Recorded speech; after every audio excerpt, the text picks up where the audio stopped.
మనతో ఇప్పుడు 3TVలో మన్నం వెంకటరాయుడు గారు ఉన్నారు. ఆయన ఎవరైనా 1-2 పనులు చేస్తారు, ఆయన చాలా పనులు చేశారు.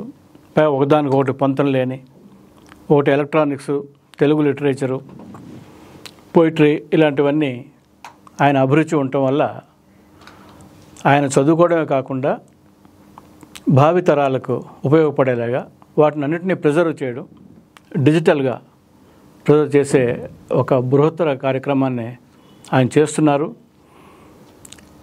ఇప్పటికే ఆయన శ్రీశ్రీ, రావిశాస్త్రి, కాళీపట్నం రామారావు గారు ఇలాంటి అనేక మంది తెలుగు లిటరరీ జైంట్స్ సర్వలభ్య సంకలనాలు ప్రచురించారు. అదొక్కటే కాకుండా వాటిని అతి తక్కువ ధరకు కూడా ఆయన అమ్మారు, అంటే లాభాపేక్ష లేకుండా. ఆయన జీవితం గురించి, ఆయన ఎక్స్పీరియన్స్ గురించి, ఆయన కృషి గురించి ఆయన్ని అడిగి తెలుసుకుందాం. నమస్తే రాయుడు గారు. నమస్తే సార్, మీకు ఇప్పుడు 72 ఏళ్ళు, 73, 72 ఏళ్ళు. మీరు బెంగళూరులో చాలా కాలం ఉన్నారు. ఎలక్ట్రానిక్స్లో పిహెచ్డి చేసిన మీరు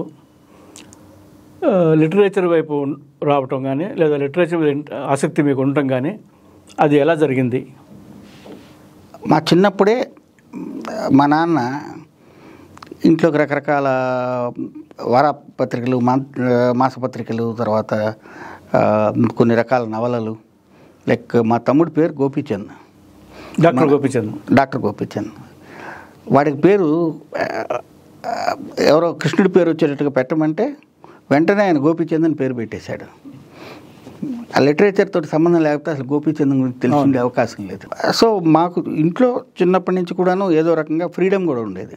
నువ్వు ఇది చదవకూడదు, ఇది చదవాలి అనేటటువంటి ఏ రకమైనటువంటి కండిషన్స్ ఉండేవి కాదు. కాకపోతే ఏంటంటే నేను కానీ మా తమ్ముడు కానీ ఎక్కువగా సైన్సే చదువుకున్నాం.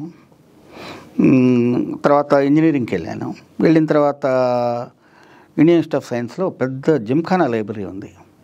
ఆ జిమ్ఖానా లైబ్రరీలో దాదాపు ఎవరో ఒకరు డొనేట్ చేసి 10-12 అల్మైరాలు తెలుగు పుస్తకాలు ఉండేవి.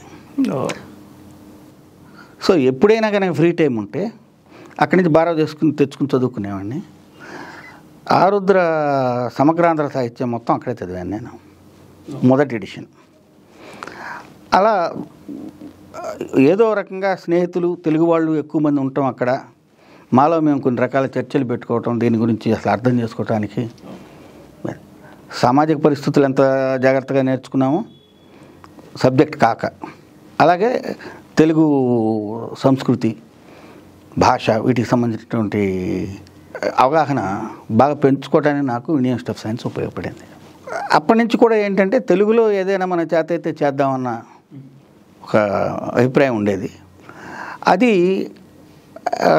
1998-99 ప్రాంతాల్లో కథానిలయానికి కార్పస్ ఫండ్ కావాలంటే ఎప్పుడో ఉన్నటువంటి ఐడియా, తెలుగులో ఇప్పటిదాకా కంప్లీట్ వర్క్స్ ఒక చోట ఒకేసారి వచ్చినటువంటి దాఖలాలు లేవు, అలా చేద్దాం అని అనుకుని కాళీపట్నం రామారావుకి చెప్పామంటే, సార్ మీ బుక్సే వేస్తాం, మా ఖర్చుతోటి వేస్తాం, మా ఖర్చుతోటి రిలీజ్ చేస్తాం ప్రింట్ చేసి, వచ్చిన ప్రతి రూపాయి కార్పస్ ఫండ్కి వెళ్తుంది. ఓకే, కథానిలయానికి చెప్పాము. అలాగే వచ్చింది. దానికి డేటా కలెక్షన్కి చాలామంది పనిచేశారు. భీమనమూర్తి గారు, కాళీపట్నం రామారావు గారు, ఆయన కూడా బాగా కలెక్ట్ చేసి పెట్టారు. తర్వాత రచన సాయి గారు, చంద్రమౌళి, వీళ్ళందరూ సహకారం వల్ల తీసుకొచ్చాం. కానీ అప్పుడు మాకు కంటిన్యూస్గా ఇది చేద్దామనేటటువంటి దృక్పథం లేదు. 1998-99 తర్వాత దాదాపు మేము చదవటం తప్ప, లేకపోతే లిటరేచర్కి సంబంధించినటువంటి చర్చలు పెట్టుకోవటం తప్ప మళ్ళీ తిరిగి దీనిలోకి వెళదాం అన్నటువంటి అభిప్రాయం రాలేదు. లోపల మా నాన్న ఆరోగ్యం కొద్దిగా వీక్ అవటం మొదలుపెట్టిన తర్వాత మేము, మా తమ్ముడు చంద్రమౌళి వీళ్ళు కలిసి వాళ్ళ పేరు మీద ఒక ట్రస్ట్ పెట్టి ఏదో కొంత చేద్దామని అనుకున్నాము. సో ఆ పేరు కూడా యాదృచ్ఛికంగా కలిసి వచ్చిందనమాట. మన్నం నరసింహం సుబ్బమ్మ, మా నాన్న అమ్మ పేరు, ఎక్కడనేమో అది మనసు రావటం యాదృచ్ఛికంగా కలిసి వచ్చిన యాప్ట్గా సరిపోయింది అది. సో అలా మనసు ఫౌండేషన్ అని పెట్టుకున్నాము. పెట్టినప్పటికీ గోపి, అదే మా తమ్ముడు వాళ్ళ ఫ్రెండ్ ఒక ఆయన, రాచకొండ విశ్వనాథ శాస్త్రి రచనలు కూడా వేస్తే బాగుంటుంది కదా ఇలా అని అడిగాడు. ఇది కాళీపట్నం రామారావు గారి పుస్తకం చూసిన తర్వాత. సో దాంతో మనసు ప్రస్థానం మొదలైంది. రాచకొండ విశ్వనాథ శాస్త్రి గారి పుస్తకం తర్వాత మళ్ళీ కాళీపట్నం రామారావు గారిది రెండోసారి వేసాం. తర్వాత శ్రీశ్రీ, ఈ తర్వాత వరుసగా అందరూ. రామశాస్త్రి గారి వాల్యూము మీరు 333 రూపాయలు పెట్టినట్టుగా నాకు గుర్తుంది. 30 ఏ బేసిస్ మీద ఆ ప్రైస్? ఆయనకి 6 మీద కొంత ఇంట్రెస్ట్ ఉండేదండి రావిశాస్త్రి గారికి. సో ఎవరో సజెస్ట్ చేశారు 6 వచ్చేటట్టుగా పెట్టండి అని. అంతకంటే ఇంకేం లేదు. మాకు దానికి డేటా కలెక్షన్ పక్కన పెట్టండి, మిగతా అవన్నీ పక్కన పెడితే రఫ్గా 8 లక్షలు ఖర్చు అయిందండి. 1300 కాపీలు వేసాం.